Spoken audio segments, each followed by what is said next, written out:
Assalamualaikum warahmatullahi wabarakatuh. Kami dari kelompok 8 mata kuliah penganggaran perusahaan kelas 64 3B01.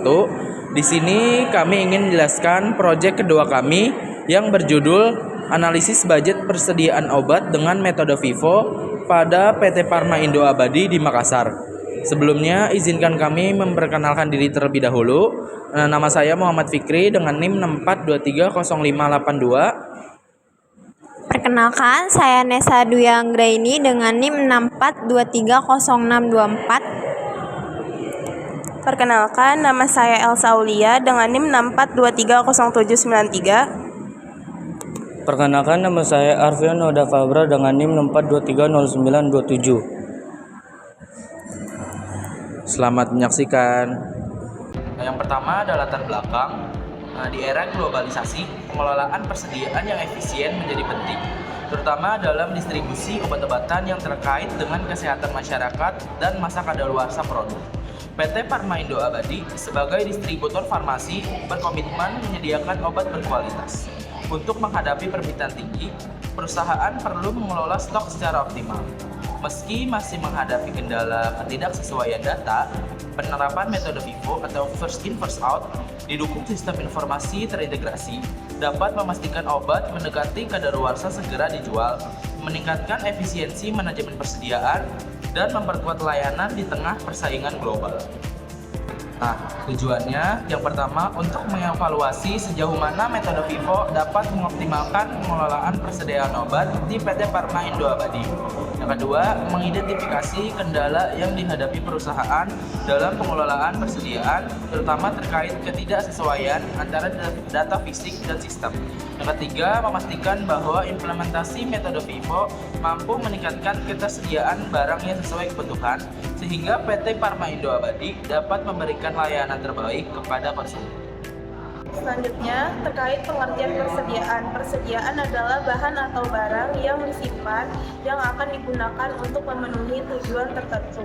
Misalnya, untuk digunakan dalam proses produksi atau perakitan, untuk dijual kembali, atau untuk suku cadang dari suatu peralatan atau mesin. Persediaan merujuk pada barang, bahan, atau produksi yang disimpan oleh suatu perusahaan untuk memastikan kelancaran operasional, produksi, atau distribusi. Selanjutnya, terkait fungsi persediaan. Fungsi persediaan pada kegiatan operasional menurut Heiser dan Render tahun 2015 terdapat 4 fungsi persediaan, antara lain yang pertama, untuk memberikan pilihan barang agar dapat memenuhi permintaan pelanggan yang diantisipasi dan memisahkan perusahaan dari fluktuasi permintaan. Yang kedua, untuk memisahkan beberapa tahapan dari proses produksi. Yang ketiga, untuk mengambil keuntungan dari potongan jumlah karena pembelian dalam jumlah besar dan menurunkan biaya pengiriman barang. Yang keempat, untuk menghindari inflasi dan kenaikan harga. Pencatatan persediaan menurut Keso et al. Terdapat 2 metode utama dalam pencatatan persediaan. Yang pertama, sistem pencatatan perpetual. Metode ini mencatat setiap transaksi yang mempengaruhi persediaan seperti pembelian, penjualan, retur pembelian, atau retur penjualan secara real time. Yang kedua, sistem pencatatan periodik. Metode ini mengandalkan perhitungan fisik barang pada akhir periode untuk menentukan jumlah persediaan yang tersisa dan menghitung harga pokoknya. Penilaian persediaan. Pengukuran persediaan dapat dilakukan dengan beberapa metode, yaitu yang pertama metode first in first out atau Vivo. Metode Vivo mengasumsikan bahwa barang yang pertama kali dibeli akan menjadi barang pertama kali dijual. Yang kedua, metode identifikasi umum. Metode ini melibatkan pengidentifikasian setiap barang yang dijual, barang yang masih dalam persediaan secara spesifik. Biaya barang yang terjual dicatat sebagai harga pokok penjualan, sementara barang yang masih ada dihitung berdasarkan biayanya dan tetap masuk dalam persediaan.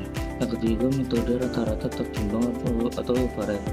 Metode rata-rata tertimbang membebankan harga pokok rata-rata untuk barang yang dijual yang bertujuan mengurangi dampak fluktuasi harga.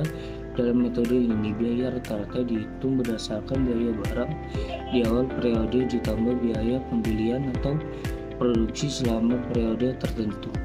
Dengan data laporan keuangan PT Parma Indo Abadi pada tahun 2022 melalui analisis dengan penggunaan metode FIFO dapat membantu untuk menjaga stabilitas operasional sekaligus mendukung efisiensi keuangan yang mengoptimalkan pengelolaan stok dengan memprioritaskan obat yang lebih lama di gudang, mengurangi risiko kerugian akibat obat kadaluarsa, dan memberikan kontrol yang lebih baik terhadap anggaran dan biaya barang terjual. Berikut perhitungan penilaian persediaan dengan menggunakan metode FIFO dengan rumus HPP sama dengan persediaan awal ditambah pembelian besi dikurang persediaan akhir. Dan berikut langkah-langkah perhitungan HPP dengan metode FIFO. Total penjualan obat di tahun 2022 berapa, persediaan awalnya itu nanti berapa, jumlah barang yang tersedia di awal periode, total pembelian obat di tahun 2022 berapa, barang yang tersedia untuk dijual hasil dari penjumlahan, persediaan awal dan pembelian, lalu persediaan akhirnya, jumlah barang yang masih tersisa di akhir periode. Lalu HPP-nya hasil dari persediaan awal ditambah pembelian dikurang persediaan akhir, laba kotornya berapa dari hasil perhitungan penjualan dikurang HPP, dan terakhir laba bersih sama dengan laba kotor dikurang beban operasional atau administrasi. Dan data yang digunakan meliputi pertama data pembelian dan penjualan obat, kedua biaya pemasaran, ketiga biaya administrasi, dan yang terakhir keempat laporan laba rugi.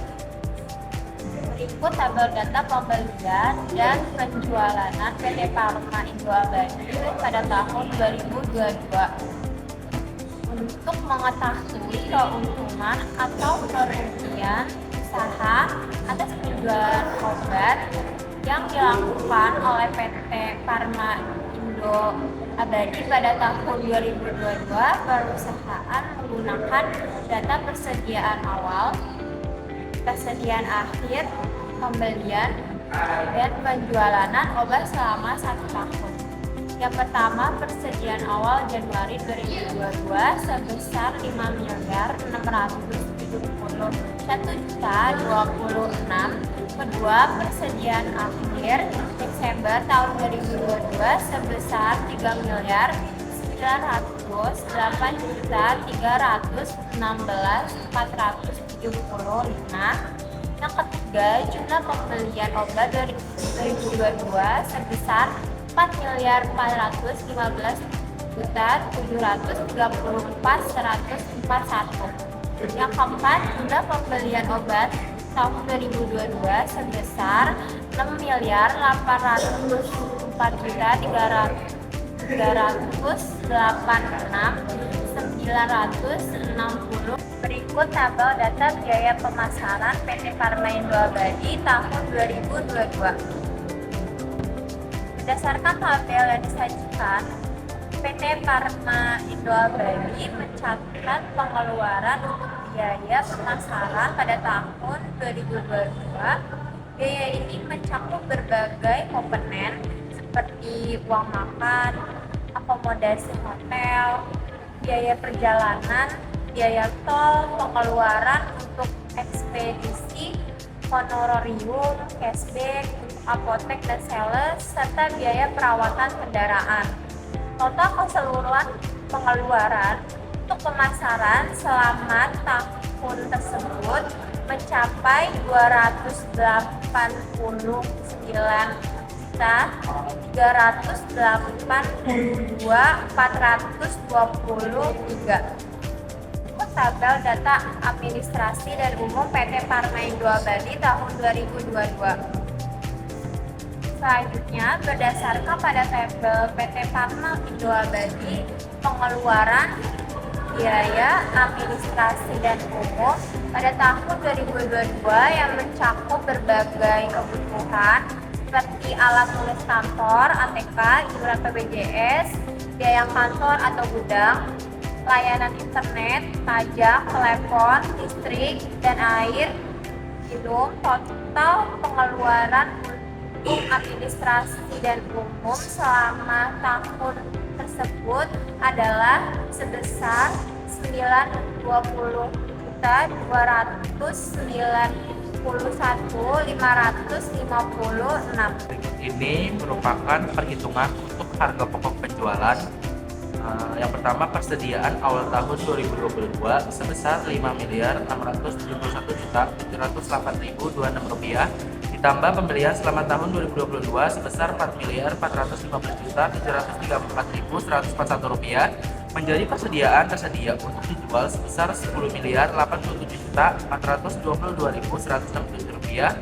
Persediaan tersedia untuk dijual dikurangi dengan persediaan akhir tahun 2022 menjadi Rp3.098.316.475. Penjual dikurangi harga pokok penjualan menjadi laba kotor sebesar Rp625.216.274. Selanjutnya adalah beban pemasaran dan juga beban administrasi. Total beban pemasaran sebesar Rp289.382.423 dan total beban administrasi sebesar Rp381.973.799. Terakhir adalah data laporan laba rugi dengan rumus laba kotor dikurangi dengan beban pemasaran dan juga beban administrasi menjadi laba usaha. Dengan laba kotor sebesar Rp625.261.274 dikurangi beban pemasaran dan juga beban administrasi sebesar Rp381.973.799 menjadi laba usaha sebesar Rp243.587.295. Jadi untuk laba usahanya sebesar Rp243.587.295. Untuk kesimpulannya, PT Pharma Indo Abadi telah menerapkan metode persediaan FIFO dan sistem pencatatan perspektual dengan efektif sesuai standar akuntansi. Metode FIFO mencatat persediaan akhir berdasarkan harga terbaru, mencerminkan nilai yang terkini. Sistem perspektual memungkinkan pemantauan persediaan secara real time tanpa perlu stock of name. Meskipun masih terdapat selisih antara stok fisik dan catatan karena pengelolaan manual. Pada laporan laba rugi 2022, perusahaan mencatat laba bersih meski beban operasional cukup tinggi, menunjukkan pengelolaan persediaan dan penjualan yang baik. Untuk efisiensi, perlu diimplementasikan sistem pengelolaan persediaan yang terintegrasi dan pengendalian biaya pemasaran serta administrasi. Dengan langkah ini, PT Pharma Indo Abadi diharapkan dapat terus meningkatkan kinerja keuangannya. Sekian dari kelompok kami. Terima kasih. Kurang lebihnya mohon maaf. Wassalamualaikum warahmatullahi wabarakatuh.